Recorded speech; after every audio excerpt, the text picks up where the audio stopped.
Jason Hamilton. I'm Director of Racing Operations and Event Management for NASCAR.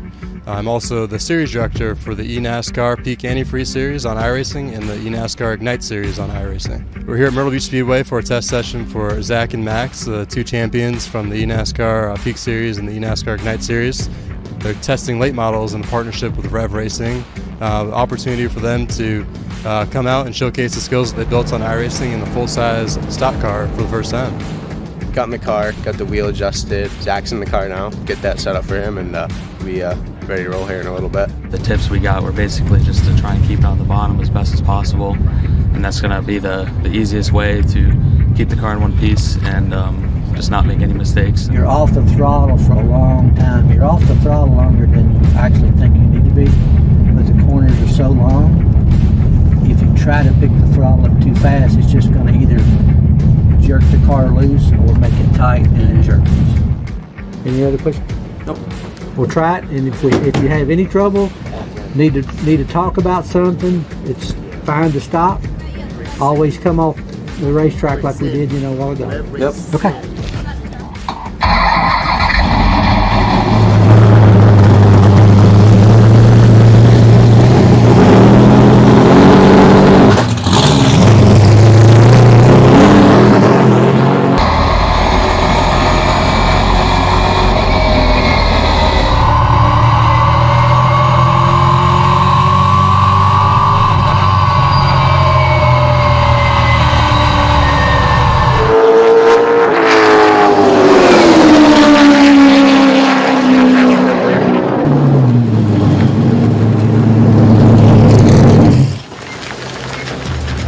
Well, that was crazy. I wanted to open it up a little bit more, but it was all about just keeping the car in one piece, being safe. I have no complaints on that. So just now that you're out, you can relax and think about what you did, and then we'll apply to the next round. Okay. Yeah, you did very well. Yeah. Good job. Thank you. You make me nervous, but you didn't. You didn't make me nervous this time. Yeah. So that was good. You good with the height now? All right, that's good. What about your gears? You know where they're at? First, second, third, fourth? Okay.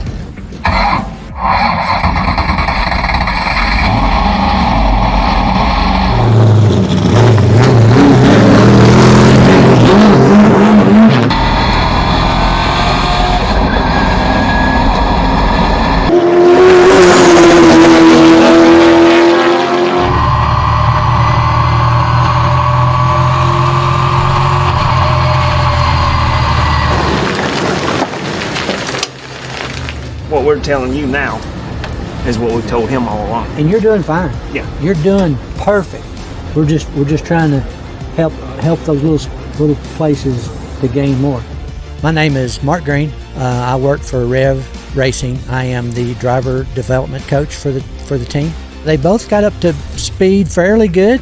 The biggest thing, especially here at Myrtle Beach Speedway, it's the line that you run. This place it's old pavement, it's wore out, it doesn't have a lot of grip. So there's a different way of racing this racetrack, line-wise and driving-wise. So we had to work on those aspects of it with them. But they took to it very well, and they learned most of it. They still don't have it obviously down pat. After 6 hours, nobody would. Both young men did very, very well. We were very happy with our test today. No mishaps, and I think everybody had fun, and we had a good day. So both Max and Zach did a great job. It was very impressive to see how quickly they got up to speed today. They took the coaching very well. We implemented a similar format to what we do with the Driver Diversity Combine, where we bring a large group of drivers in and evaluate them. We gave them a couple sessions in the morning to get up to speed. Both of them took those sessions, learned from the coaching that we had today with Rev Racing's Mark Greene, and both of them built. And as we went on throughout the day, every time they went out, they got faster and faster, and we're actually turning some pretty competitive laps by the end of the day. I think it just reaffirms our belief that iRacing in the future can continue to be a grassroots form of racing where we're reaching a new audience, reaching a broader audience of talented drivers that may not have access to a traditional racetrack to begin their racing careers, but they can start them on iRacing and then from there propel themselves to the next levels and higher levels of racing. And just like drivers similar to William Byron, we'll continue to see drivers like that get their start on iRacing make their way up the NASCAR ranks and hopefully one day be racing in the Cup Series.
Coming up to the line, being chased, and it was Greene Johnson. Unbelievable finish. It was 1/1000th of a second between them. Green flag in the air. We are racing in the 2020 24 Hours of Daytona. They go door to door for the feature race lead here on the last lap of the race. Side by side for the race lead in the final corner at Homestead. Down the back straightaway, 3 wide again for the race lead. This is unbelievable stuff here tonight. Aloma is going to have to be very deep on the brakes, and he is very deep on the brakes. It's side by side through the corner. This is for the win. It'll be side by side. Davies low, Ottinger high. To the very inside is Garrett low. 4 wide at the stripe.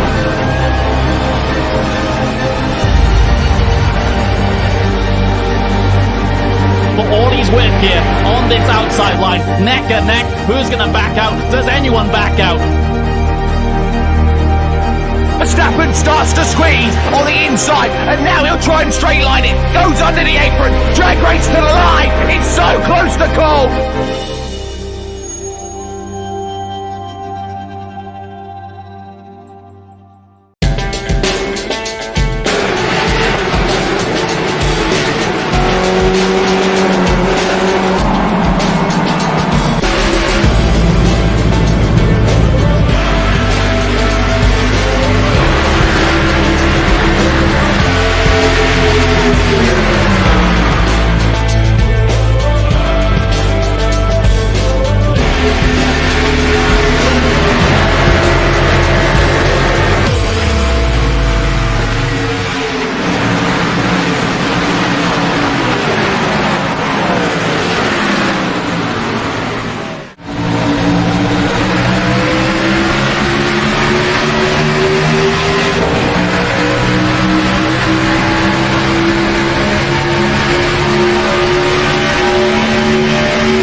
energy!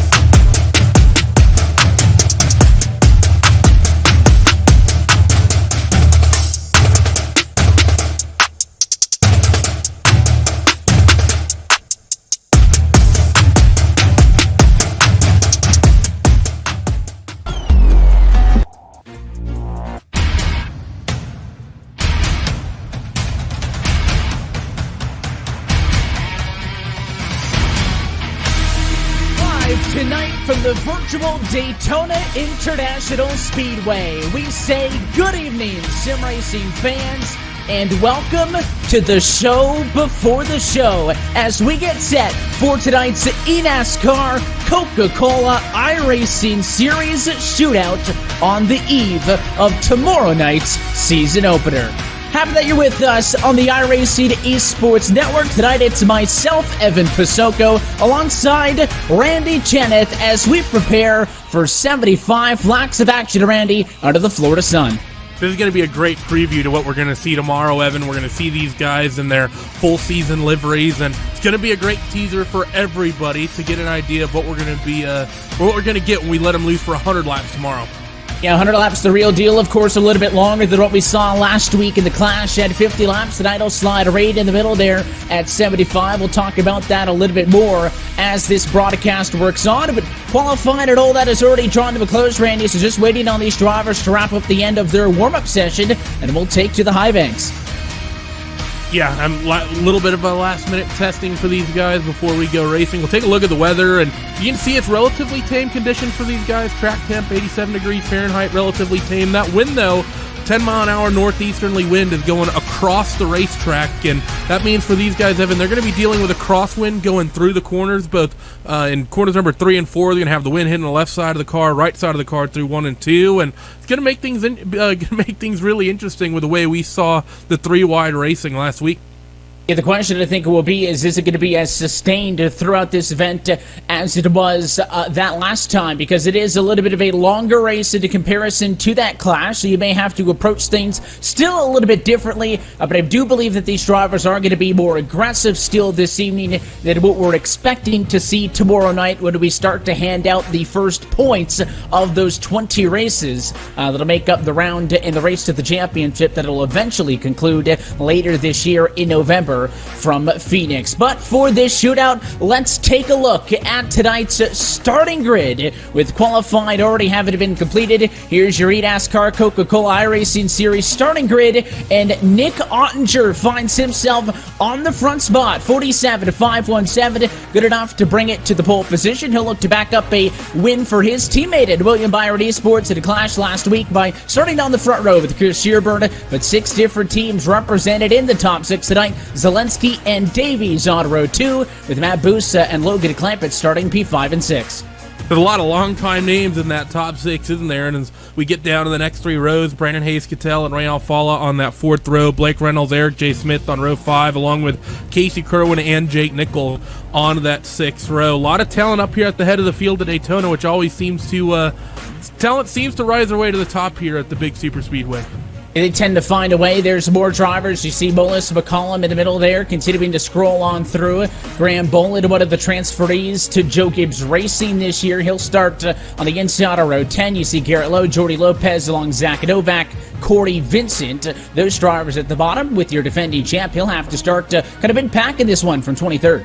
Yeah, and he won the season opener last year, and if I recall correctly, he didn't start very well. So Novak, I think he'll have no problem working his way through the field as we continue to look down here. Winner from last week, John Gorlinski. He's starting deep as well, Evan, and he started deep last week also. So he's definitely one that can work through the field. And Michael Coney, one of the first drivers not taking a time in qualifying. Going to be interesting to see the driver of that number 8 working through the field. I mean, Gorlinski was late and deep in the field on the white flag lap, so you can get it done from anywhere. Continue it on through row 18. You see Challenger, Crowder, and Santiago Tires, one of the drivers who is making his return, I guess a true rookie, I guess I should say, but qualifying into the Pro Series on that list. And then at the very back, you will see Shelton and Kurtz on the very last row of this starting grid. But as mentioned, qualifying takes place a little bit earlier on in the evenings, so drivers just wrapped up a warm-up session. All those cars got out onto the racetrack together. They did a little bit of last second of practice, and I think that's a good metaphor because tonight, literally, Randy, is the last second of practice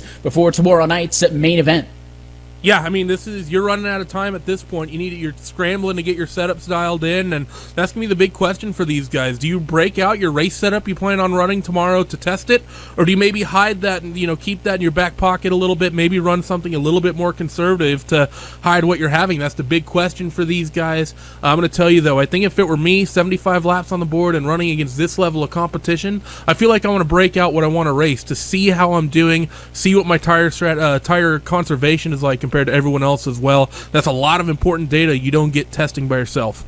We'll see if they are willing to show their cards or not as cars head trackside and we get set to roll for the shootout. Again, still no points on the line. No, you didn't get your days mixed up. The opener is tomorrow night, but this is our last bit of preseason action, if you will.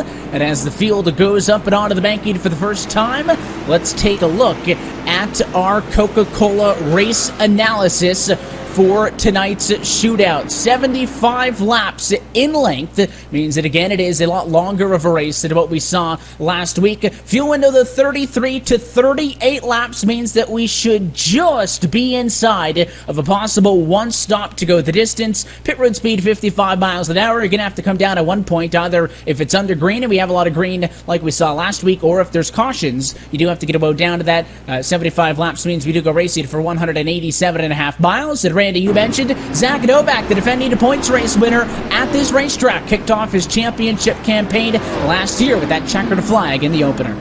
Yeah, I will say one thing that's going to be interesting in this race compared to last week, Evan, just that extra race distance. What are you going to do on tires? We saw a lot of no tires, fuel-only stops at the one pit stop sequence we got last week. I think at 75 laps, you're likely going to see the guys likely opt for 2 tires, potentially even 4. Going to be really interesting to see who risks it and who doesn't once pit stop sequence happens about halfway.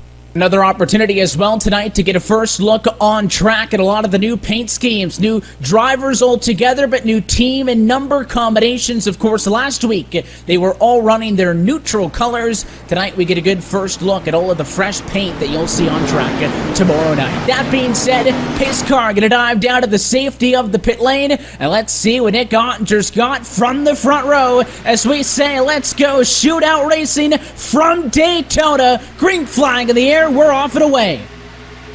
So now the first question has to be how quickly are they going to break out that third lane. Everyone's saying single file in the top and bottom lanes at the moment. No one jumping up to the third line inside the first half. Really, your entire field at the moment. One car in the middle, buried deep. But right now, everyone keeping to the 2 lines off of turn 2. See a couple cars maybe looking at the third lane. I see one driver isolated up top by himself, but no one to work with as the second car jumps up. And now you see also the 9, looks like Eric J. Smith also making a move to the outside. He wants to spearhead that effort in the class. 3 wide started very early. Smith tucks in line. He wants to battle for the race lead.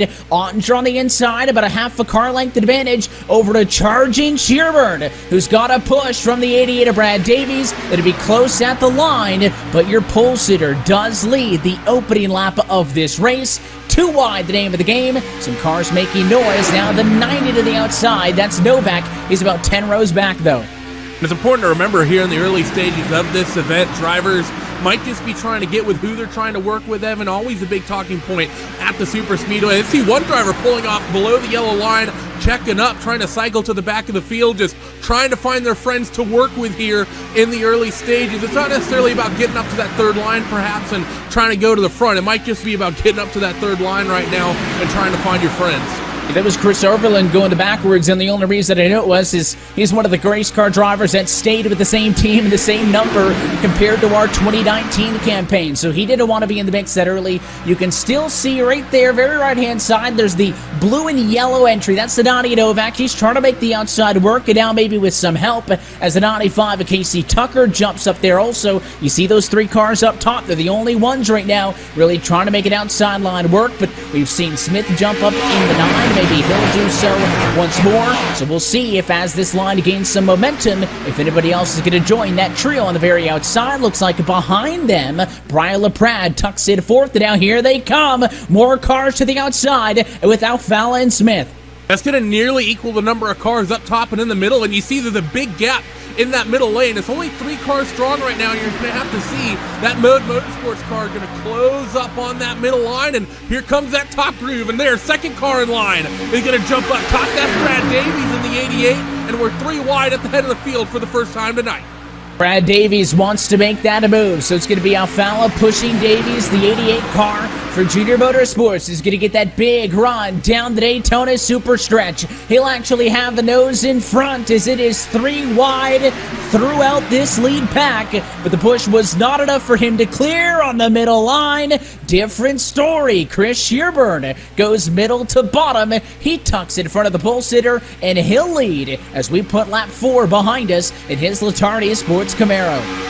You see as well the 99 alone in the clamp and getting a big push from the 24, Jake Nichols. Nichols going from 10th all the way up to 4th that lap. Great run for him as through 1 and 2 they're going to come. You see only 5 cars up top now. They're starting to drop back a little bit as here comes Nick Ottinger. He's going to look to the middle line. Shearburn not really going to block it, and he's going to get a big shove from behind in that second row as they work down the back straightaway. Here comes the 25 though. Ottinger wants the point back.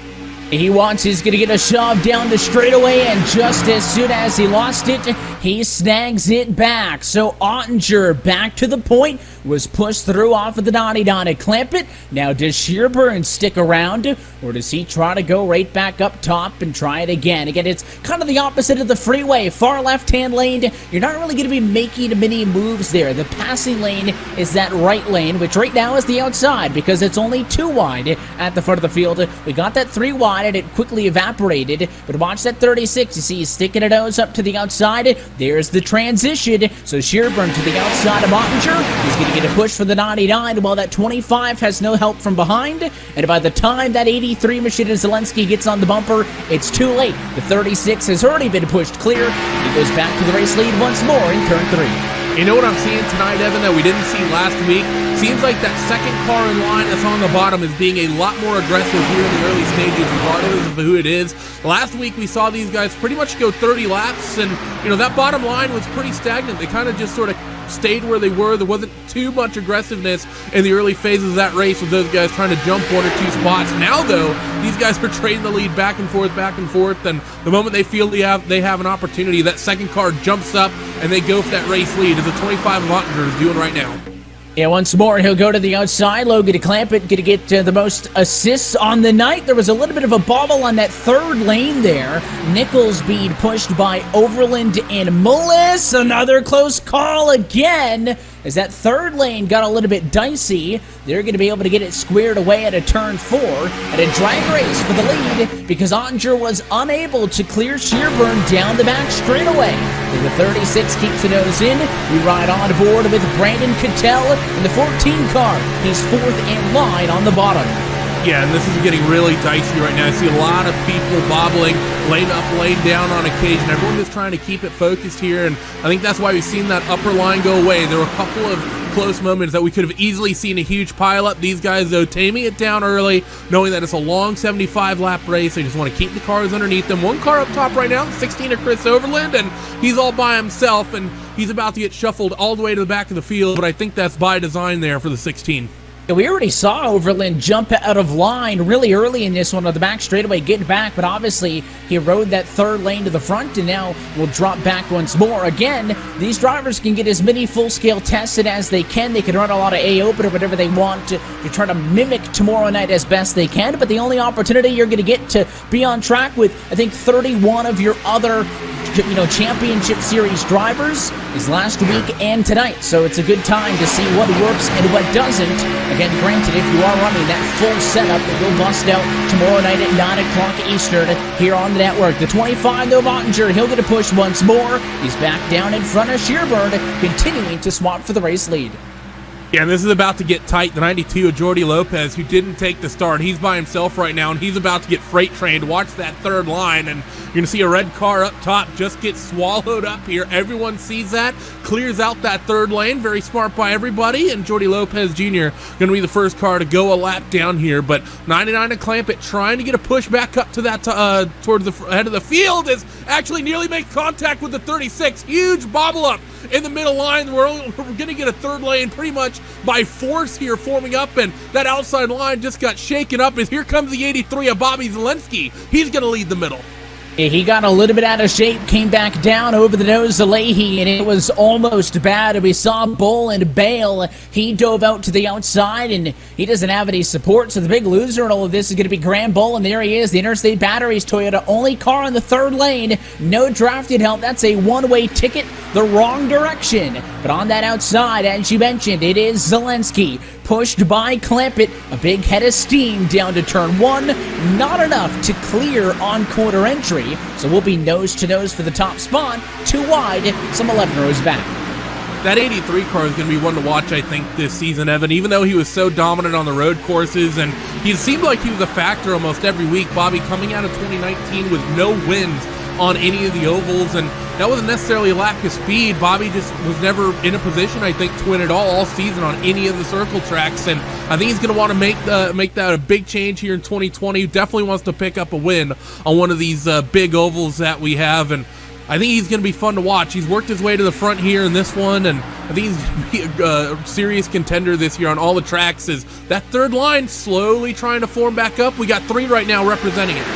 And it's headed by the 90 of Zach Novak. Started 23rd in this race, has driven his way to the top 10. Of course, one of the bigger off-season moves, making his switch after capturing the championship last season, making the switch to Richmond Raceway Sports. He's being pushed by the number 9 mission of Eric J. Smith. That's a Jim Beaver Esports entry. Toyota pushed by Ford on the outside. They're going to get about even with the race leaders, but is it going to be sustainable with a fraction of the cars that the other lanes have? Yeah, it's going to be a big ask, because you see that fourth car in line. It's one of the VRS-sponsored cars in the back there, slowly working their way up. That's actually the 95 who we have moving up slowly on that upper line, Casey Tucker. But it's going to be interesting to see if these guys can work their way up. The 83, though, Bobby kind of breaking up that top line a little bit, not staying smoothly in line, and the 25 going to be able to nose ahead, but this is where that middle and upper groove will have the advantage, coming off the corner down the super stretch. But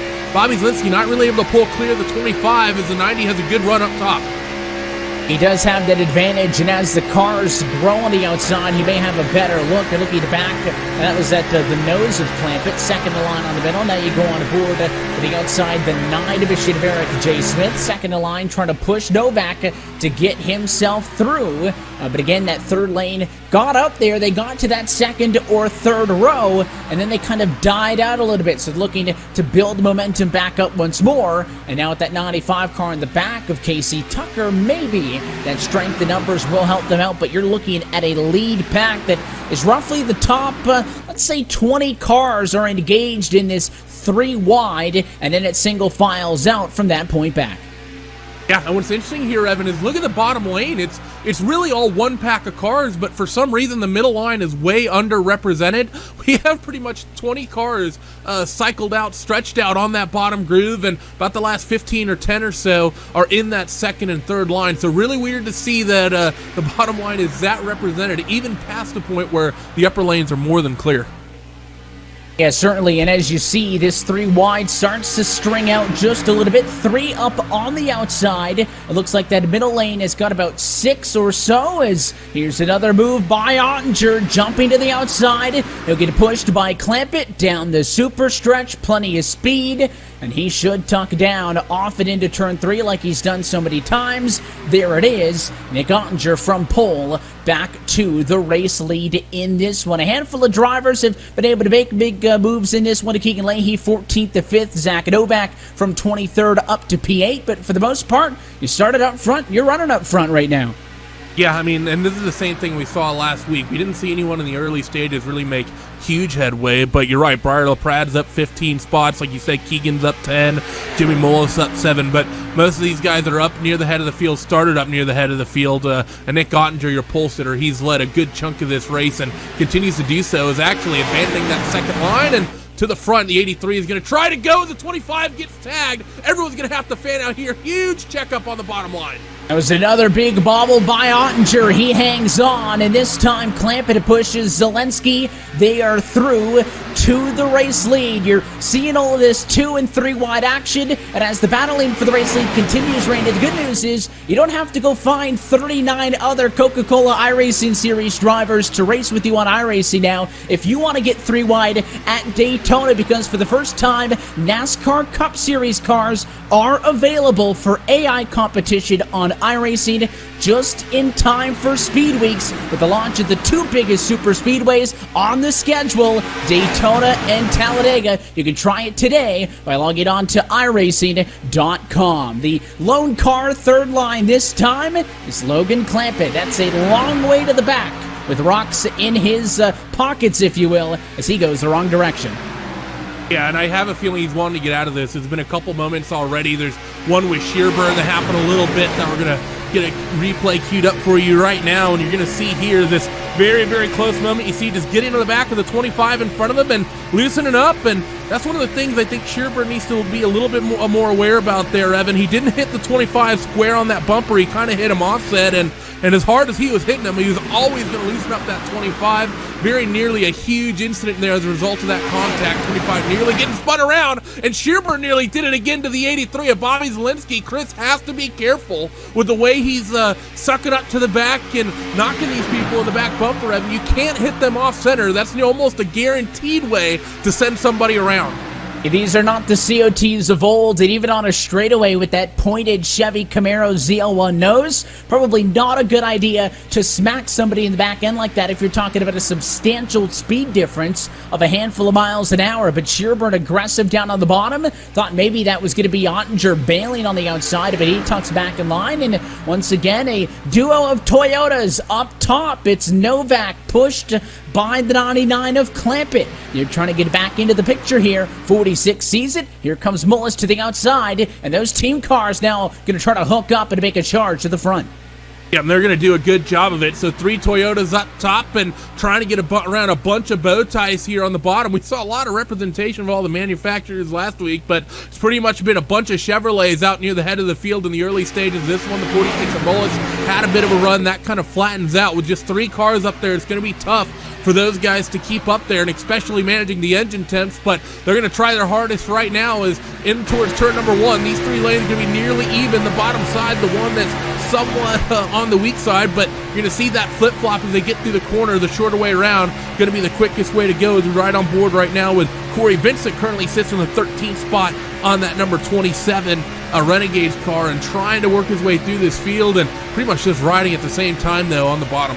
Another one of the drivers that opted to stay where he was last season and stick with that organization. He's pushing on the inside here, through this big pack of cars. And there's a shot once more. 4 cars up top, so kind of an accordion effect. We go to 3 wide, and then we'll drop back to 2, and we'll get right back at it. But it certainly shows that this package allows these drivers to get up and get after it if they so desire. I thought maybe because that this was a longer race than the Clash, and yes, it's not full distance like we'll see tomorrow night, that maybe they'd be a little bit more timid. Again, still knowing that they have to make at least 1 pit stop, but it has not deterred them. And there's a move up top. Keegan Leahy, he'll jump up on the nose of Jimmy Mullis, get a shove, but he is not going to be clear in time, with Ottinger still there leading the middle line. Yeah, and that middle and third line kind of getting checked up here, and the 36 at Shearburn might try and hop up to that upper lane, and he's just going to get himself clear, and he's going to go for it. So the 36 likely going to lead this lap. Bobby Zelensky, not a great run off of turn number 4, going to back up to the 5 of Mabusa. Shearburn will log that lap in the books, and right back down to the bottom goes the 36 at Shearburn the moment he cleared himself, and now the 25 of Ottinger going to be at the point of that middle groove once again, and the 99 of Clampett actually hit the ejector button on that top line. Now 3 cars strong, and as they say that, 4th one behind the 99 hops up there. Already past the halfway point in a fuel run. We mentioned off at the top that you could go a max 38 laps on fuel. If you could hit that number, you could get the 75 and a one-stopper. Look it off at the back end, though, with a 36, a sheer burn. He came down on Matt Busa. You saw Zelensky pull up. The 36 followed him for a moment, then tried to come back down. Almost put himself off of the nose of the 5 Ford behind. He'll be all right for the moment. The bottom line checks up in 1, and for the first time, it's Bobby Zelensky for Team VRS leading on the inside. Yeah, Chris has to be careful here, otherwise I think he's going to get himself turned. We've seen him twice now get in the back of 2 different people and nearly send them on the straightaway, and right there, that was just not a wise move there by Shearburn. He kind of isolated himself in the middle, and he waited until the very last second to sort of drop down in line, and that caused that huge checkup, and that could have been a huge incident right there. He's just leaving the margins a little bit too thin right now, I think. Yeah, I expect that lap 73, lap 74, lap 75, but when you're right now just 2/3 of the way through the run, you need to be calm, and you can't be making those sort of 1/4 of an inch moves this early on, and it's, I think, just a moment of time before someone might get tired of him and just give him a little bit of a run, or if not, just bail on him and watch him get freight trained. And of course, in the Clash last week, 50-lap contest, we went all the way without incident, technically caution-free. Of course, though, if you've been anywhere on social media, you've seen the big mess that happened on the white flag lap, but at least we were able to make it to that point, and so far, we have had some close calls with a hiccup here and there, but nobody out of this race quite yet. Only Jordy Lopez Jr. a lap down. Everybody else still in the picture, including Ottinger, who on the outside line once again takes the point. Yeah, and you even mentioned Jordy. He's only 1 lap down. We have all the cars still running, everyone pretty much damage-free at this point, unless there's been a big checkup where someone has gotten some nose damage or some damage on the rear end. So 1 caution, Jordy will get the wave around, and he'll be back on the lead lap as well. So these guys slowly starting to work their way back towards double file, Evan, and working out of the 3 wide. And as we approach that pit window as a 25 Ottinger, he'll go to the point and shuffle down to the bottom, check up the 83 a little bit, who I think may have tagged the apron there entering 3 and loosened himself up. I think we're going to see these guys slowly start trying to cycle down to the bottom. We saw some crazy pit stops last week that were nearly 3 wide, 4 wide, trying to enter pit road, and they didn't seem to work themselves out. I think these guys are going to try to be a little bit more conscious on getting single file on the bottom before they cycle to pit road for their fuel. 25 laps down of 75, and Nick Ottinger exactly where he started. Your pole sitters on top in the eNASCAR Coca-Cola iRacing Series Shootout.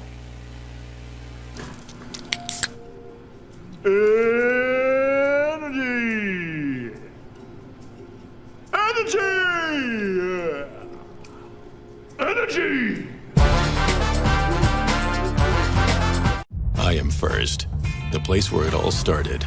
I am dreams coming true and nightmares too. The place where the season begins. I am 101,000 hearts skipping a beat.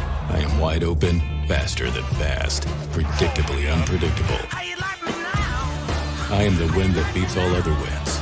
I am what you've been waiting for, and I am about to go off. I am the Daytona 500. I am NASCAR.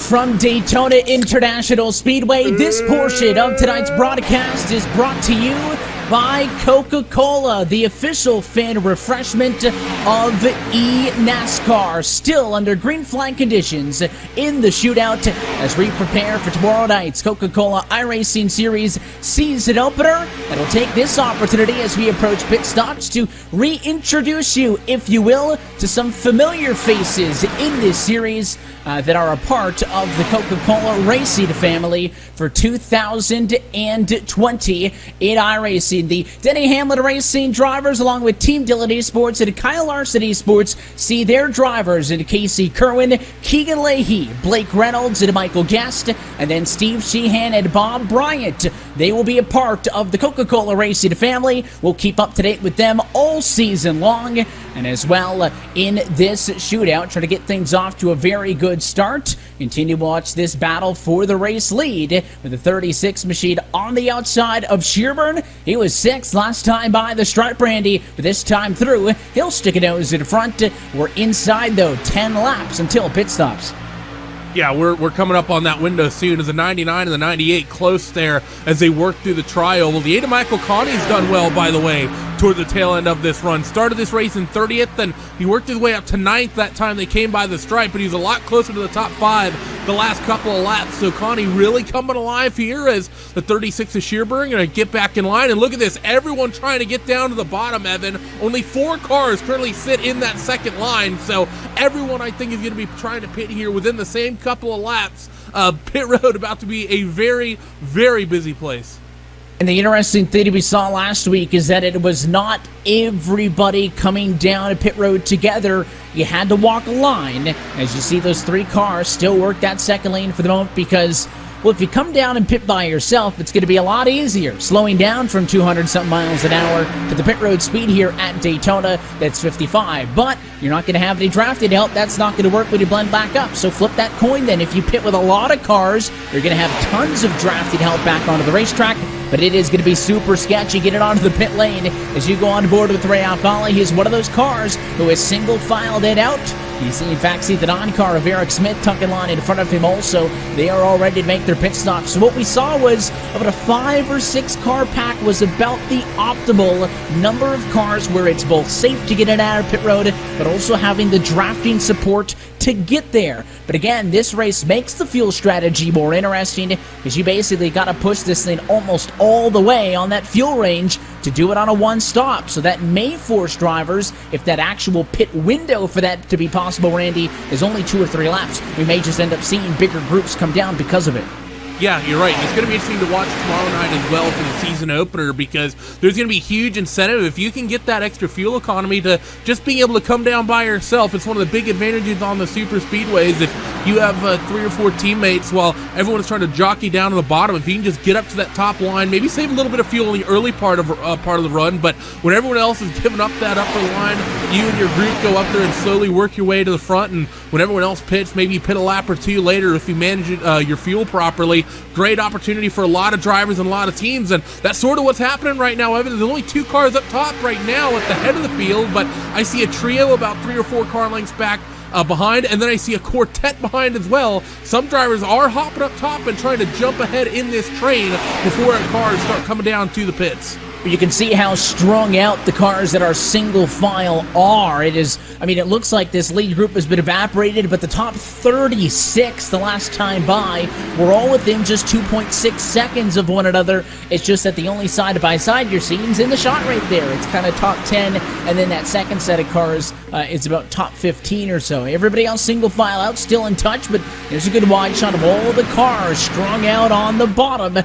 Only Ethan Kurtz and Jordy Lopez Jr. are not in this main pack. Of course, Lopez got lapped earlier, and Ethan Kurtz is some 23 seconds behind, just all on his lonesome. But that outside line with a big resurgence now, you blink, and there's 8 cars up top at lap 34. All of that speed trying to help Zelensky stay in front of Ottinger, but they lost some cars, defectors, to a 3rd lane. It's going to be good enough for Zelensky to get down, but watch that 4 car because here comes Santiago Gutierrez.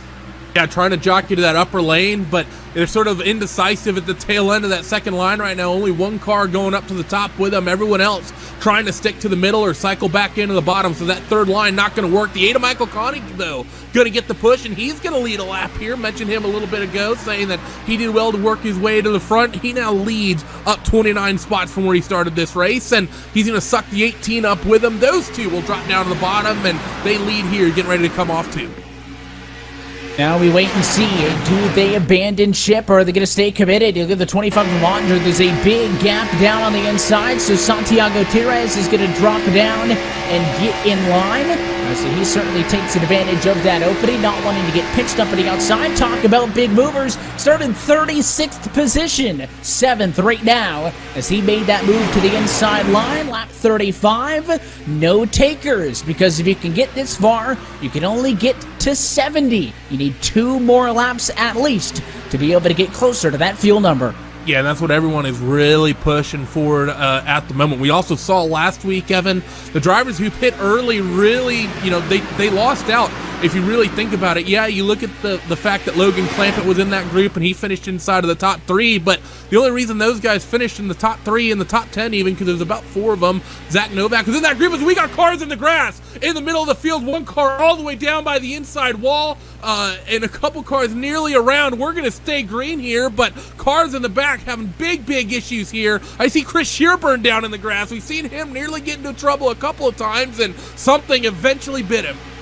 Yeah, there was a lot of cars, a couple of different pieces of contact, and as we hang on to it, you just saw a group of your race leaders dive down to pit road. So through all of the chaos, pit stops still have to occur. I'm sure we'll get a second look at all of that on the back straightaway in just a moment. But for the time being, we're okay. It was Shearburn who got spit out of line. He went down into the grass after making contact with the 25 of Ottinger, battling basically for the race lead. I think it was a little bit of a spirited move by Shearburn that did not pay off for either he or Ottinger. In fact, both of those cars into pit road this time. And your new race leader for Stuart Haase Sports is Dylan Duval. He'll lead the next big pack down, about 3 wide on the pit road. 55 miles an hour, 4 wide now. What is this? Pit Stop Battle Royale edition as everyone tries to get down and they somehow manage it 4 wide entering pit road. It didn't work last week, but flawless execution by all of these guys this time, getting down on towards pit road, and it's going to be Matt Busa now the leader because of that. Brandon Cattell, will cycle into second, but great job by all those cars having getting onto pit road. It's hard to coordinate when you have 15, 20 cars cycling onto pit road at once, and that's about the best I've ever seen it done. And Matt Busa is in a tough spot here. Sure, he is the leader, but he was on the outside of 2 wide when everybody decided to come down to the pit lane, so he was unable to. Look at all those cars leaving pit road together. Busa is in from the race lead. Some other cars have caught him. There's 3 wide on the pit road with Reynolds, Alfala, and Kerwin 3 abreast. So everybody pushing the limits onto pit stops as they'll come in for their fuel, and that might just put a bow tie on all the pit stops. Yeah, that's, I think, pretty much going to cycle everybody through. So now it's going to be interesting to see how this works out and who's going to be the leader. I see some cars getting jacked up, taking tires. The 5 of Busa looks like he's not taking tires at all. Cars behind are taking 4. So the 99 taking 4 tires. I think Busa was fuel only. I didn't think that car got jacked up at all. But now it's going to be interesting to see how this works out, which group executed the best. And here comes a huge train of cars behind the dozen or so that just roll off pit road. Okay, you're watching the cars that are at speed. You're going to see slow cars on the apron. In fact, they're side by side on the apron, and there they go, like they're standing still. That huge pack just swallows them up and blows by up and onto the banking, and Dylan Duval pushed by the 18-gram Bolin. The 99's going to get tagged on the back straight, and we got cars around. They were nearly 3 wide, 4 wide. The car's trying to cycle up top that just came off of pit road, and the 99 tried to thread the needle into the upper groove. Excuse me, it was the 98, not the 99. Paul G's on that one, and wasn't able to do it, and that's going to bring out our first yellow tonight. First caution of the evening, it is Briar LaPrade in the 98 machine, but it is the cars that pulled up in front of him. It looks like that group with the 3 machine, the 2 of Alfala is really the one in the middle of the racetrack, the 5 of Busa, they all pull up some 2-3 lanes and kind of swallow up the back straightaway, and Briar LaPrade did his best to try to sneak in between the 25 and the 66, I believe, and it just did not work. That is pit stop chaos at Daytona. I think Reynolds got tagged, and it was a big mess on the Daytona Superstretch. We had a close call a few laps ago where cars ended up in the grass, but we were okay. This time we did not get away with it. Yeah, I mean, and both times I think with drivers making bad decisions. The incident we saw with Chris Shearburn, you saw him. He tried to pass Ottinger under the yellow, and I said that eventually no one was going to cut him a break, and that's what happened. Ottinger basically said no, not this time, and because of that, Shearburn went for a trip down through the grass, and a couple of people had problems as well. And this time as well, the 98 of Bolin. That's not a situation you need to do there. You need to, that's one of the times, Evan, that you need to just sort of say, okay, I'm not going to be able to fit into this, and just lift out of it and cycle to the back of that train of cars that's going up top. If it's not worth it trying to not lose 1 or 2 spots at the risk of ending your race with 30 or so laps to go. There's another one of those incidents that 20 laps ago maybe it would have worked, or 20 laps from now maybe it'd be all right, but we're getting a replay of the incident now, and you'll see just not a good decision to make here from the 98. I have 2 looks at this, and you can see the 98 machine. There's the slow cars. He really doesn't have anywhere to go, so he tries to pull up, and he comes across the nose of the 66 machine there in Jarl T, and there's the onboard shot of it. You can see the closing rate for him. He had nowhere to go. I suppose an alternative could have been to kind of bash on the brakes, but even at that point, I'm not sure he would have slowed down in time. I've definitely put that more so on those lapped cars. I guess not lapped cars, they were all 4 positioned, but the slow cars, because see, he's fine, but then there's cars blocking the racetrack. They're 3 wide. That all really stemmed back, I believe, to Busa, actually, who, Randy, did not have a good run on the apron in turn 1. He got side by side with Reynolds, and that's kind of why they were all chaotic. That big group that was passing them when they all left pit road with 5 or 6 times as many cars, they were fine. But I think Busa had a little bit of an issue on the flat of the apron. Reynolds made it side by side with him. Next thing you know, you got slow race cars 2-3 wide coming up above the double yellow. There's just not room for that. Yeah, there's not, and I understand maybe people might say, oh, well, those cars were re-merging 3 wide. They shouldn't be doing that, but fact of the matter is they was, and like you said, is because the 5 car tagged the apron and got himself loose and kind of stacked all of them up, there really wasn't much they could do about that, and Graham had more than enough warning, Briar, had more than enough warning to see the fact that they were in front of him, and that's one of those situations you have to say, yes, should the cars on the bottom be merging 3 wide? No, they probably shouldn't. But that doesn't mean you should full throttle into the back of them and potentially cause a pileup trying to re-merge at the risk of losing only 1 spot. The first yellow flag we've seen in the last week of preseason action. The one thing, though, that is absolutely the same if you're talking eNASCAR or NASCAR is the desire to win at Daytona. Duval's in front right now at lap 42. Normally for me, I normally start the season off at Daytona with a wrecked car. So if I could win that race and start the season off on top would be great. I think that would really help us throughout the season with momentum. Winning Daytona means that you go into the rest of the year knowing you proved yourself in the first race, but you have to continue to prove yourself all year long. It's just a drive to do better all year. So to win there would just mean so much to me. I love restrictor plates. I feel like that's my strong suit.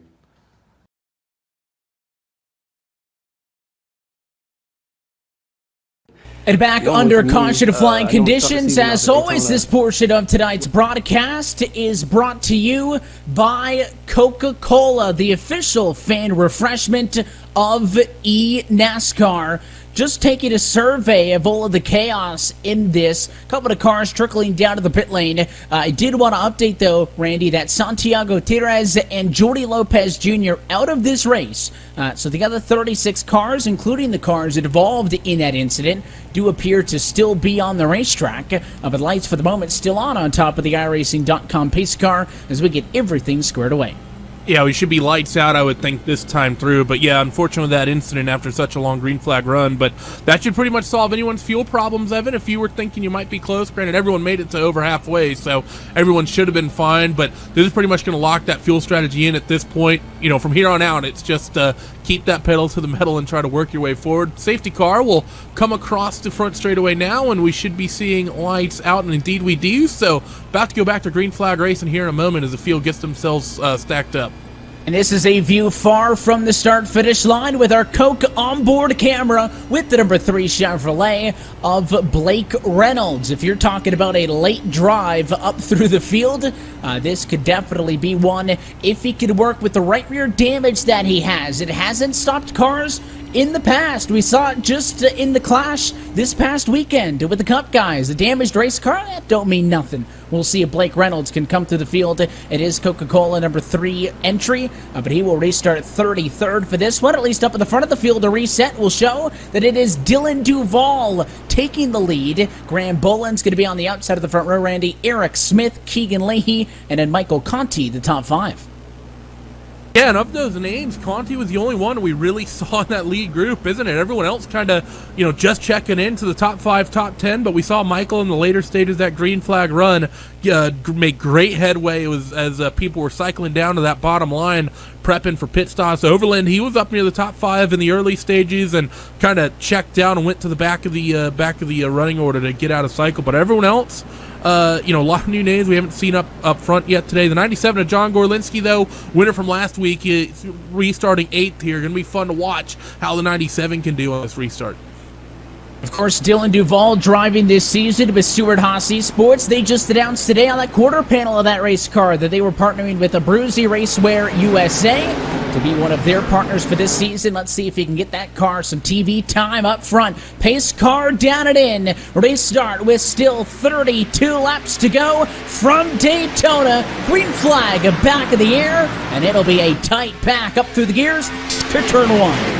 One car jumps up to the top line, but he is all by himself up there as the field will roll in towards 1 and 2. And this is going to be, I think, where if anyone wants an upper line, this is where we're going to go to. It is off of this second corner and down the back straightaway. Let's see, does anyone else jump up to the top line to help that solo effort? Answer is going to be no thus far. Down the Daytona super stretch and in towards 3, and they're going to keep it 2 wide as they sit. And nobody willing to make that third lane quite yet. A single car out there, but nobody really wants to work with that single car, which means it is a one-way ticket to the back for Brandon Cattell as he falls at a turn 4. There he is in that Ford, way up top of the outside. So 2 wide, dead heat to the stripe. That would have been a great finish. Small advantage to Duvall's Ford on the inside over Boland's Toyota. Boland being pushed by the 32 of Leahy. No changes in the rows, and Anif Smith is pushing Duvall down on the inside. And again, notably, all of these race leaders, nobody came down to give up track position for fuel because they were able to make their number of about lap 38, 39 on fuel. So even without a yellow, we would have been good to go the distance. That's why nobody gave up track position. If it can stay green, this thing could run the way. Yeah, only one car actually took any tires on that restart. I would have thought you might want to come down and maybe take 2 or 4 if you're worried about the handling of the race car, but everyone might be more than pleased with how their race car is handling. Third line, though, starting to group up. I believe it's the 99 of Clampett up top, and I think it's the 23 of Kerwin who's going to be going with him. No, I take that back. It's the 77. It's Ashton Crowder, his teammate, who jumps up to that upper line. So a couple of the young guns in this championship jump up to the outside line and trying to get it working. Here comes the middle as well. 32 and the 18 have a run. Those are some new sponsors and new looking race cars as well on the outside. Just seen Bob Bryant in the 42. He goes from the bottom to the middle. That's because the 97 of John Gorlinski went to the very outside. He is now pushed by the Valvoline entry of Ashton Crowder. So the outside has some life to it, but they don't have a run at a turn 4. That goes to the middle line. Not leading at the stripe, but Keegan Leahy with all the speed in the world, but he can't keep his friends. Chris Overland, he'll bail and put that Wood Brothers Ford up top. That's going to check up the third line for a moment, because they're going to be a little bit weak here as they come off of turn 2. Do any of these other leaders in this middle groove decide to jump up top? The 32 could, the 41 could, that third car in line could do so as well. That's the 37 of Challenger. They're all clear of the 16 of Overland if they wanted to try that top line, but doesn't seem like any of them want to do it. And actually, if you look at the back of that upper line, they're slowly working their way to the bottom as someone tagged the apron in the mid-pack, and they're going to get freight trained all the way to the back of the field, and they're going to lose the draft. So heartbreak for that driver. That was, I believe, Michael Gariglia who we saw tag the apron.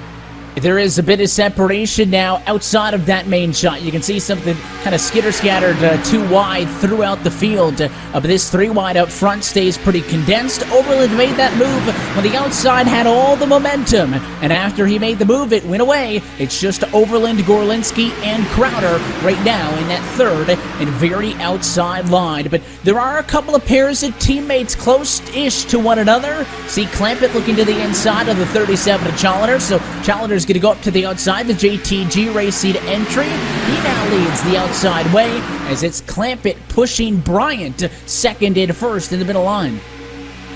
Yeah, that 42 and the 32, you talk about a great finish. I would have taken that one right there, 6/1000ths of a second, and that would have gone to the 42 of Bob Bryant. I'm loving what I'm seeing here, because I've seen all 3 lines be viable off of turn 4. So you can win this race from the bottom, you can win it from the middle, and you can win it from up top as well. So as we get about 25, 26 laps deeper into this race and start seeing that checkered come closer and closer, it's going to be great to see which line ends up reigning supreme at the end of this thing.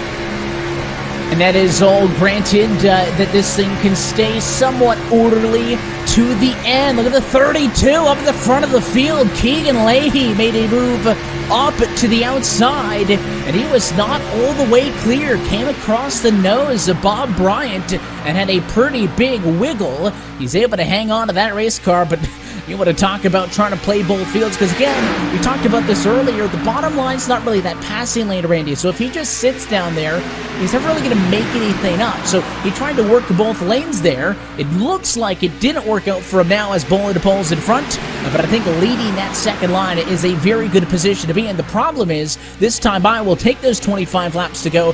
That is still an eternity here at Daytona. You're going to have a lot of work cut out for you if you plan on staying up front throughout.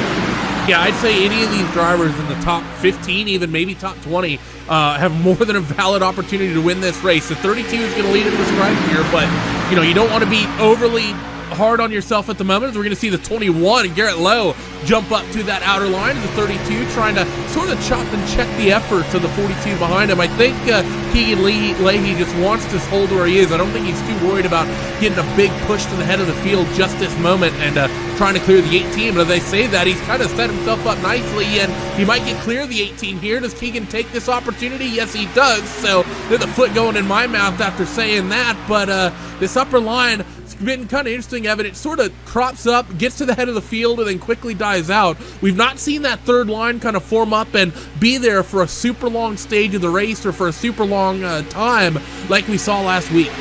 They have had moments where there were 7 or 8 cars on the outside, and they looked pretty stable. They stayed out there, but in this race, those have only lasted maybe a lap or two. I mean, you can see it right there with Garrett Lowe this time, who takes over the number 21 machine for the Wood Brothers this year, and that rides Spin.app Ford. He gets up there when it has momentum, and the sails get ripped off of the sailboat, and they drop right back. You're on the board with Lowe. That's the 77 of Crowder, who just made a move in front, and there's chaos. The 99 of Clampett has a big issue, and now the field's going to stack up in 3 and 4. Caution for the second time, and it's a melee. There's going to be a dozen plus cars in this one. I think a lot of drivers did well to avoid it, but you're right, Evan, that issue with the 99, it was the 9 as well down on the bottom. Eric J. Smith that got shuffled down to the inside here, and actually I think the 99 may have popped a motor, so interesting issue coming there from Logan Clampett. I'm not sure if he just wasn't monitoring the gauges closely enough or just overestimated his ability to cool that motor off, but motor lets go, and that stacks up the entire field.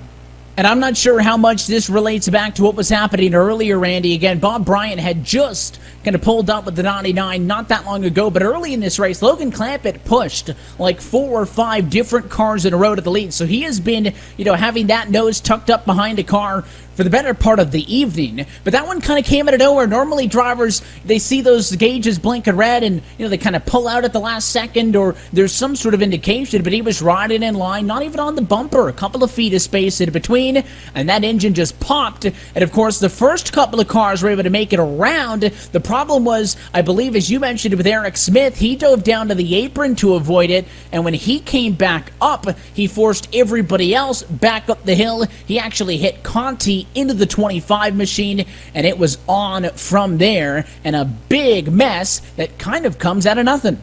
Yeah, I mean, it really did. It was, everyone was kind of clean there. It just came off the mistake of the 99 of Logan Clampett for whatever reason, you know, either not monitoring the temps enough or maybe seeing if he could test it. We're going to get a replay of it here of seeing what happened to the 99 of Logan and how he might have made this mistake as we go to the Coca-Cola Replay. And you're going to see that car in the middle, puff of smoke, and there's everyone trying to split the Red Sea there, and eventually someone's not going to be able to. The 46 of Mullis down on the apron. But, you know, the initial cars kind of started spinning in front of the 99 as people were trying to avoid, as we're going to see this time. Watch the 8 of Michael Conti as the 9 tries to work up, and you're right, Evan, right there. Tried to merge up 4 wide, and that didn't really work out.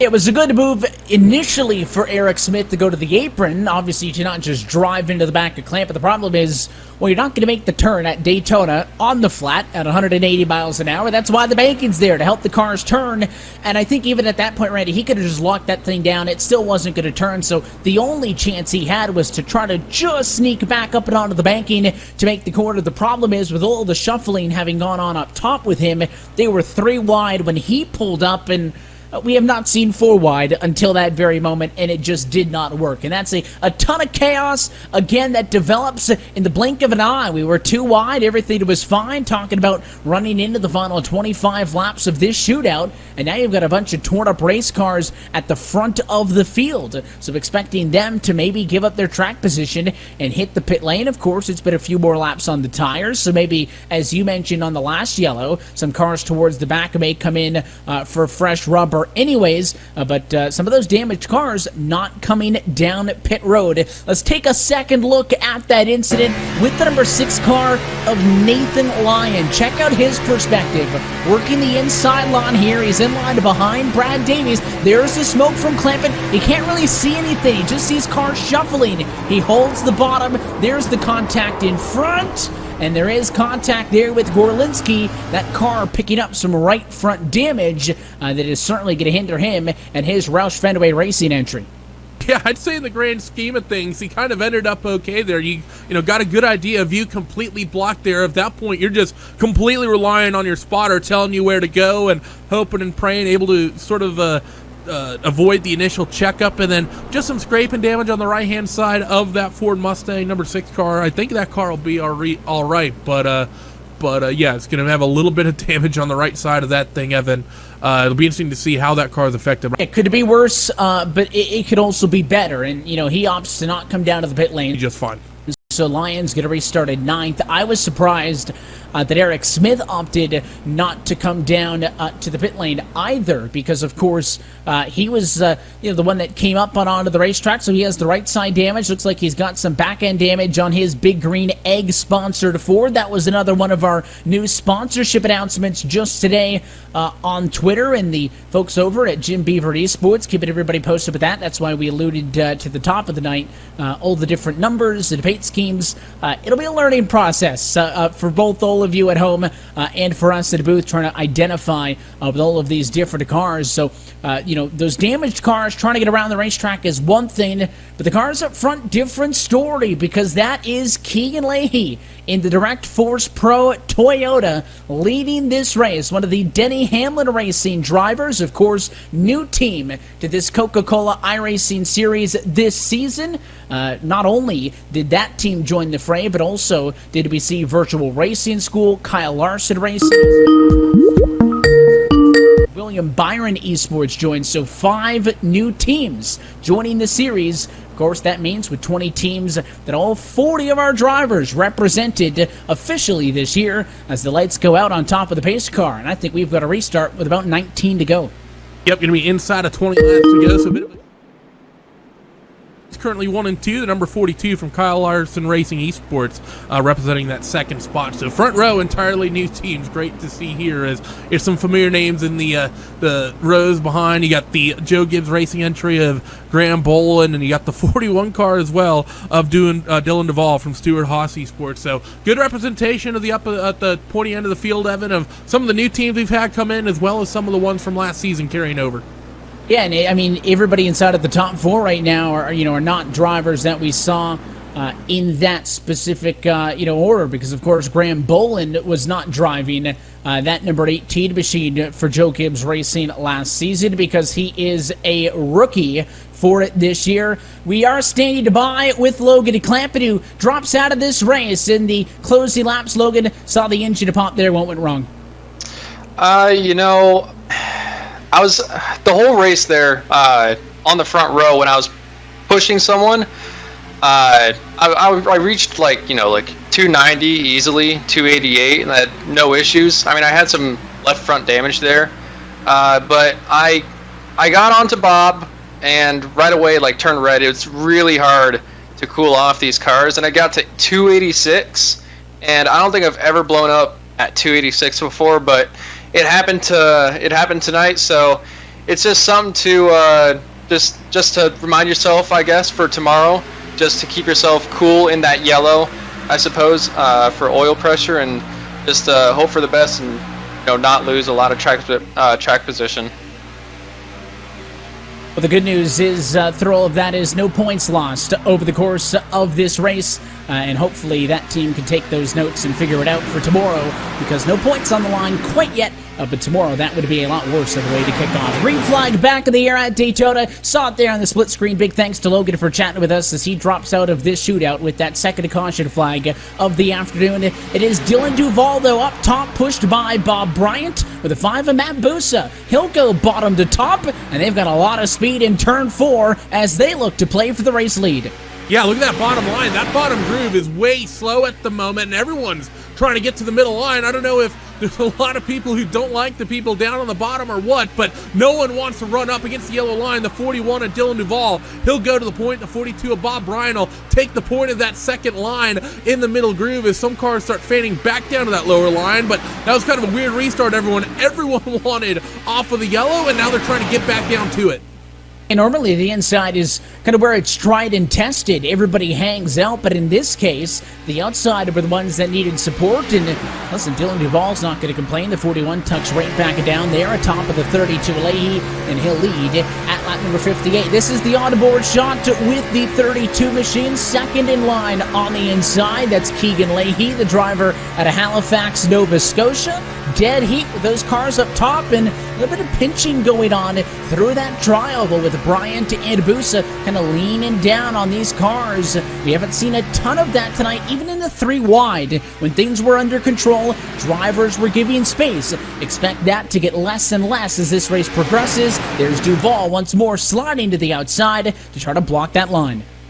Yeah, doing everything he can to keep that momentum from building up. He needs to be careful, though. He's letting the 32 just get a good run there, and the 41 of Duvall just kind of letting Keegan Leahy take the lead there. So maybe not wanting to run the bottom there as the 41 of Duvall, but the 32 Leahy, he'll lead the bottom here as they come off of 4. You can see some cars shuffling a little bit that time off of turn 4, 59 laps behind, 16 laps to go still from Daytona. There's some 32 cars related to this lead pack. I think the main lead pack sees 29 of them, and there is a third lane once more, spearheaded by Overland. Vincent's there, Cattell and Kerwin, all trying to make that outside line viable.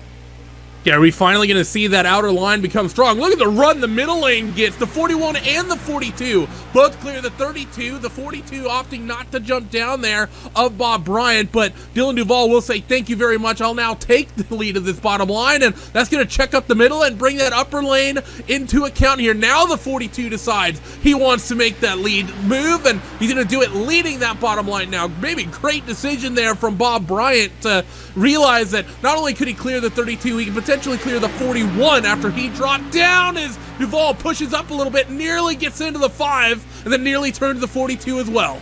And now Busa's up on the third lane. He'll drop back as Smith and Dalfala tuck to his inside. He will shortly be picked up, though, with that Chris Overland led outside line. But things are starting to get really tight. You saw Duval there push up a little bit on the entry to turn 3. He stays on the bumper of Bob Bryant, who again is one of just 5 true rookies to this eNASCAR Coca-Cola iRacing series, competing, of course, as noted, with one of the new teams to the championship this year in Kyle Larson Racing Esports, and he's doing a good job now as we see Smith go to the outside, and his spot immediately filled by Leahy. He'll jump out from behind the 41, but it's not going to move quite yet. We'll see if he can get a push now as they are round 2. Yeah, and as cars are leaving the bottom line, it's allowed the 18 of Graham Boland to quietly sneak up into second as the 32 of Keegan Leahy going to try to work his way forward. Second in line, excuse me, not second on the racetrack, but Keegan trying to lead that middle line, and we're starting to see that third groove generate some population here. Evan, 6 cars currently represent up top. Let's see if any of these top 2, top 3 cars that are currently clear hop up there when they start closing the gap here. Coming across the stripe, that's going to be a dead heat. It'll be Dylan. No, take that back. It'll be Keegan by 8/1000ths of a second. Took a second for my timing to update there, but now the 41 will lead it going into turn 1. But look at that third line. They just don't have the speed this week, Evan, that they had last week going into the corners. They just seem to lose so much energy entering the corners and don't seem to get it all back coming off. I think the big issue right now, though, is it's Eric J. Smith who was leading it. We see Michael Guerrilla jump to the outside, and that could be a saving grace because he jumps up to get his teammate. But again, Smith has all that damage. I just don't think that's a viable car to be leading the line. He'll tuck it down over the nose of the 46 machine, so he will get in front of Mullis mid-line. And just as his teammate went up to save him, he leaves him. Yeah, you're exactly right. And, you know, that third line now quickly getting abandoned. And now the question is going to be, are we going to see that third line form up? We're going to be approaching 10 laps to go here in a couple of laps time. And we're kind of losing the window where you could form up that line. The 32, aggressive chop of the 42. That was well timed by Keegan with an aggressive move, but it was a good one. It timed that perfectly coming off of turn 2, checked up the momentum of that middle groove, and now he cycles back down to the bottom as they enter turn 3. Great driving by the 32.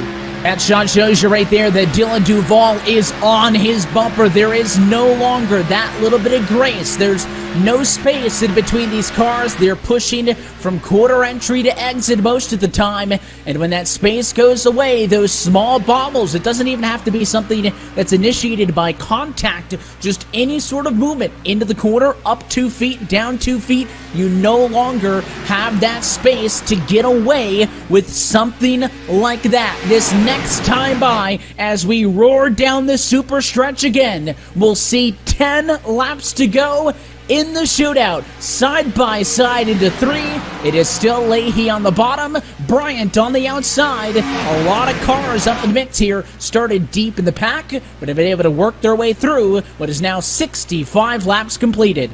We talked about the weather conditions at the head of the start of this race, 7, and the wind is one of the things we brought up when we were talking about the wind cutting across the racetrack, across the sides of the cars they were going through the corners. The other thing to think about right now, the dynamic track, right now 1 and 2 pretty much all in shadow, 3 and 4 completely in sunlight. The exit of turn 2 is starting to lighten up a little bit, but if you have a handling race car, that might be making things a little bit more tricky for you if you're dealing with a hot racetrack in 3 and 4 and a relatively cool one in 1 and 2. And that's something that these drivers are going to have to deal with, amplified by an all-new tire model on these cars that has come recently to the iRacing service, which are a lot more sensitive to heat changes, just like you would see in real-life competition, all part of iRacing's commitment to continue to bring the most realistic possible product onto the racetrack for this Coca-Cola iRacing series. The third lane is back. They have the strength in numbers. Can they do something they've been unable to do all night? And that is stay in the conversation. It's led by Guerrilla, and he's pushed by Busa at a turn 2, but the inside of the middle have them by a few car lengths. Yeah, there's not enough people going up there, I don't think, and you know, it seems like we're going to be locked into this situation with this outer line of just, they can form up and they can get a run, but for some reason they just can't keep it up there. We saw it last week. They were 3 wide for pretty much the entirety of that event, but here today they're not going to be able to do it. The 32 shots the energy on the middle groove this time, but he's going to lose the bottom to the 41 of Dylan Duval. So Keegan Leahy trying to play both lanes is going to cost him the bottom. And that could be costly if that inside line is going to be the surefire way to just be in the conversation late. Again, the clash last week saw the whole field make it to the white flag. And then basically, only 2 or 3 cars actually make it to the checkered undamaged. So you just need to be on track at the white flag to have a shot. Here's a great shove down the back straightaway. Leahy will rocket back to the race lead, but Bryant didn't have an opportunity to move down to the inside with them. Granted, Randy, I don't think he would have wanted to. I think he wants to be that lead car in the middle. In the Credit 1 Chevy, he's now pushed by Ray Alfala. If you remember, finished 21st in last year's points. Had to go back down to the Pro Series to re-qualify. The 4-time champion took home the Pro Series title and is looking for a bounce back in 2020. And he's a great driver to have pushing you here at Daytona. Not only is he the only driver to win this championship multiple times, he's the only driver to win the season opener at Daytona multiple times. A ton of experience in that number 2 machine. Yeah, he had a relatively slow and down year in 2019, of course missing even the cutoff to maintain his license like you just mentioned, but he was great on the super speedways before he got taken out in accidents. He's always been a great plate racer as a number 2 of Ray Alfala, and here late in this race at Daytona, he has become a factor, and he might be the car that pushes whoever is leading in that middle lane to the victory. If not, he might find his way to the lead of that middle groove. This lead pack is 25 cars strong, all the way from Keegan Leahy, who leads on the bottom, back to John Gorlinski, who got tore up a little bit, the 97 machine. He is 1.4 seconds back at the tail end of this lead group. There's an in-simmering shot with Ray Alfala. The 2 car is third in line in the middle. As you can see, the 15 car up top of Guerrilla pushed by the 5 of Busa. Again, Randy, they're there, but they can't get those extra 1 or 2 car lengths, and that's been a problem all night long as the 32. Leahy swung wide. That spooked a couple of cars, but we get back in it by the time we get to the tri-oval. 5 laps to go.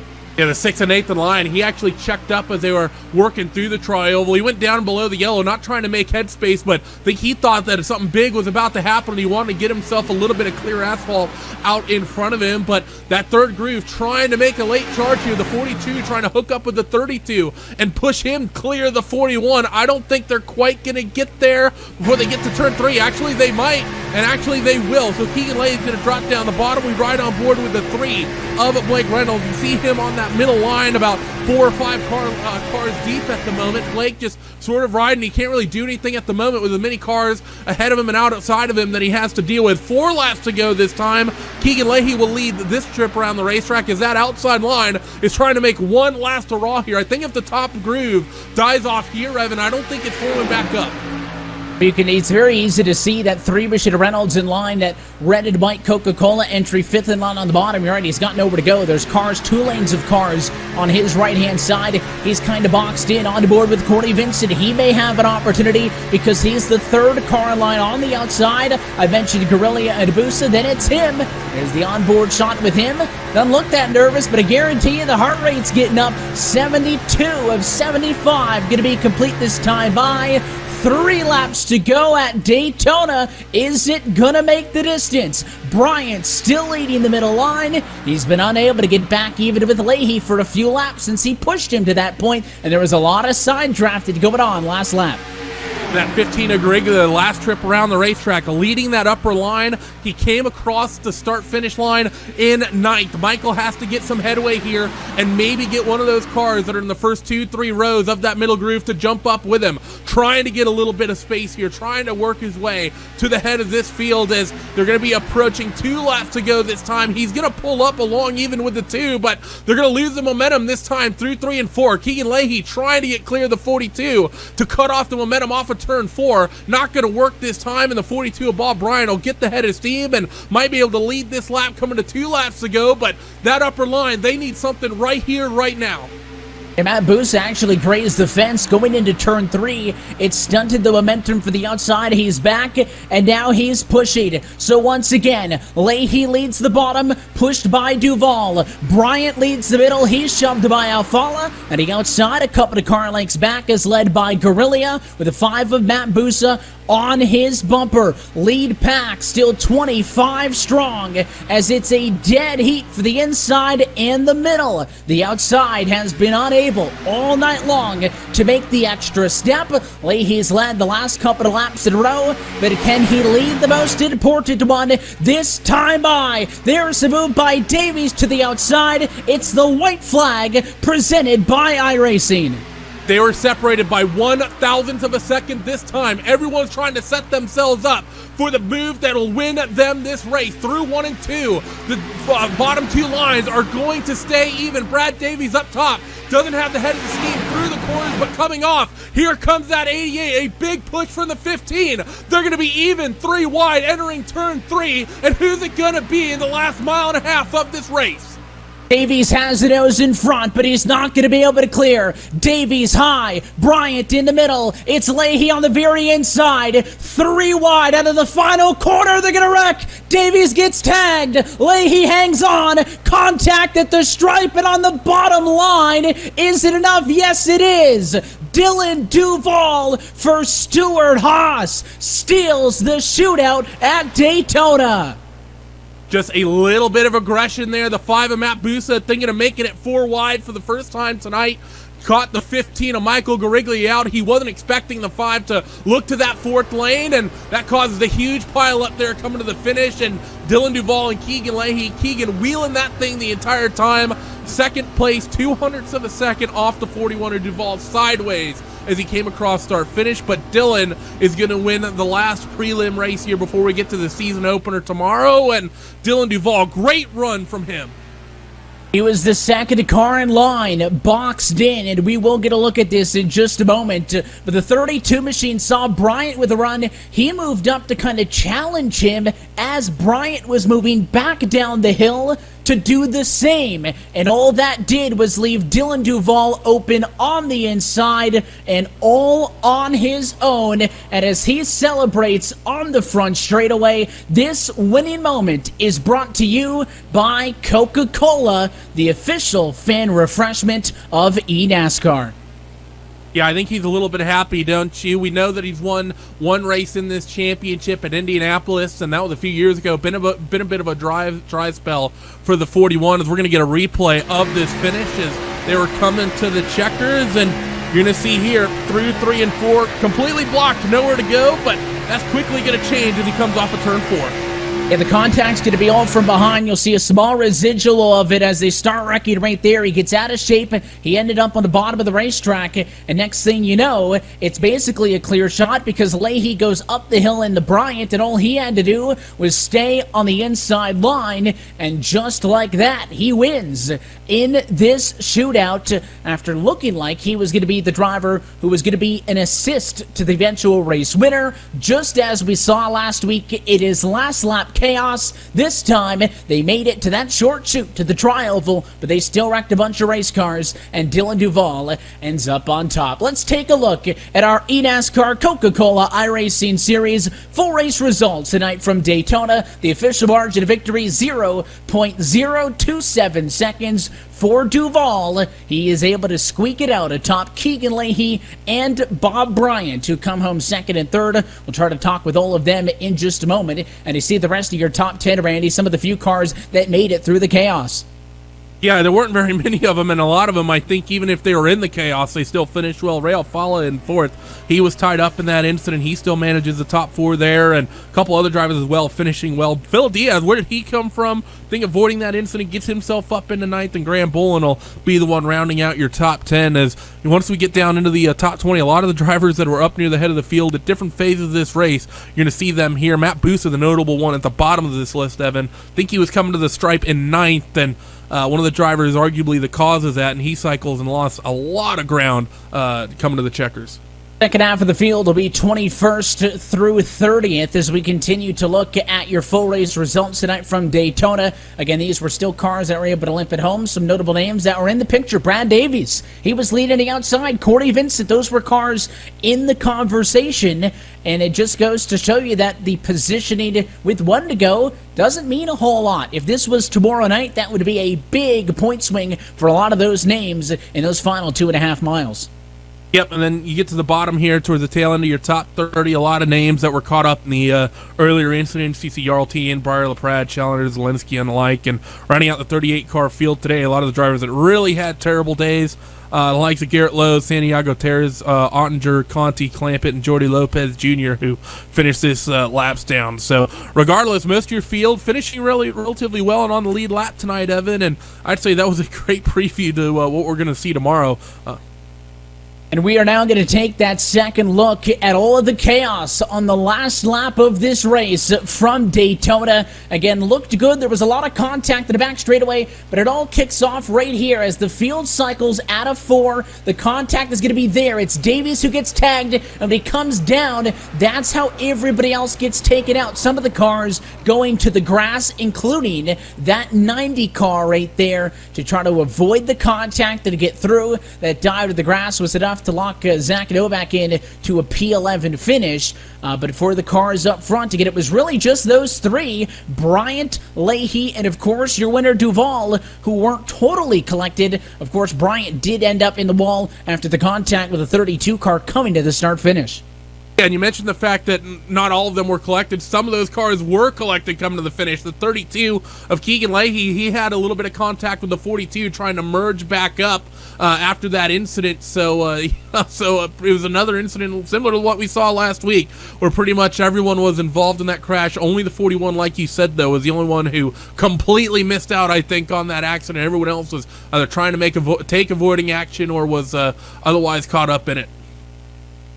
And of course, a little bit of excitement at the end of a Daytona race is never surprising to anybody. Let's take a look at our Coca-Cola Taste That moment of the race from tonight's shootout. Last bit of preseason action for this eNASCAR Coca-Cola iRacing Series, and it is that run to the checkered out of turn 4. Davies gets tagged up top. It is the dive to the inside by Dylan Duval, who just squeaks it out by 0.02 of a second to get our Coca-Cola moment of the race. Yeah, so a great moment there, seeing Dylan Duval take victory here by 0.02 of a second. Keegan Leahy, though, Evan, total wheelman, held on to that thing the entire way up top and held on to that second place finish sideways, and you're stood by with him. We are chatting with the driver who comes home in second place for this one, and Keegan, oh so close, had the positioning at a turn 4, but like so many races at Daytona have in the past, it just did not come together. Just tell us what you saw from behind the wheel. Yeah, it's all about putting yourself in position for that, the last lap, and I did it. I managed it. I took a lot of risks. I was really using up Bob Bryan in the 42 that whole run, just cutting off his run on exit of 2, trying to control both lanes, right?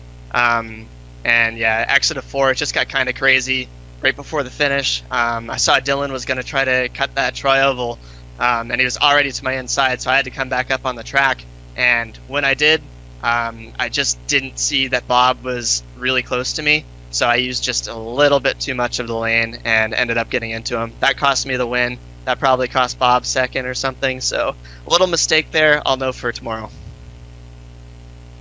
Yeah, of course, it's easy to walk away from this one.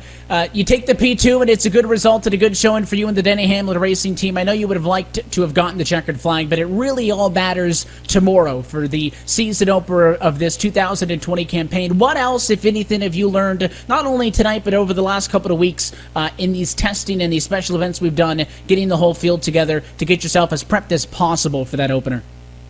Yeah, I've learned a lot of what to do, and I've also learned a lot of what not to do. So it's about picking what lane to be in, when to save, when to manage your temperatures, and when to push really hard and try to get a position on somebody. We're melting these engines, man. We've got, these things are taped up a lot, and the engines tend to overheat when you have a lot of tape on. And to be fast, you have to do that, but it's kind of killing us in the pack. So you get to manage these temperatures, and yeah, that's pretty much what I've learned so far. I'm sure Tuesday is going to be a completely different race. Everyone's going to be going for it. It's a little bit more of a marathon, so not so much of a sprint, but I'm sure there'll be a lot of 3 wide like tonight.